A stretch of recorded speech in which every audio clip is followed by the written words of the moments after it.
Why is the state of North Carolina even interested in a woman from Charlotte who wants to open a makeup school? The main reason they're interested in this is that they're in the position of licensing people who are involved, who are estheticians and who are cosmetologists, and what they want to make sure is that people who are licensed to do one thing don't do something else. And what they're saying is that in this particular case, the woman from Charlotte, Yasna Bukvich Bayani, who was wanting to open a makeup school, is licensed to do what she's doing, which is as an esthetician, but that to open a makeup school, she's going to have to also be involved in cosmetology, which involves a whole different set of equipment that she would have to buy, unrelated to teaching people how to apply makeup, and also teaching all sorts of additional information about skills that have nothing to do with applying makeup. So it's entirely a regulatory, bureaucratic maze that she's in right now. Okay, so our listeners are probably gathering by now. You are a male, I am a female. Right.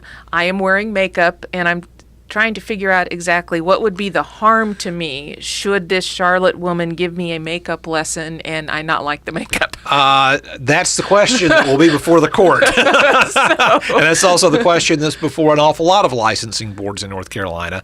How does the board's ability to affirm or deny someone's ability to earn a living doing something affect public health and safety? And the question that the woman's doing here, with the support of the Institute for Justice in Washington, D.C., is a First Amendment challenge. And this is not a challenge to the occupational licensing regime per se, but this is more arguing that the First Amendment says you have a right to teach people, you have a right to speak, you have a right to tell somebody or to provide advice, as any number of sites on YouTube, or any number of videos on YouTube, or places like Craftsy or different websites like that provide advice can do without any problems whatsoever. However, if you rent or buy a brick and mortar facility and you offer classes and you have people physically in the building, all of a sudden you've got to jump through all these regulatory barriers that the person who's speaking on YouTube,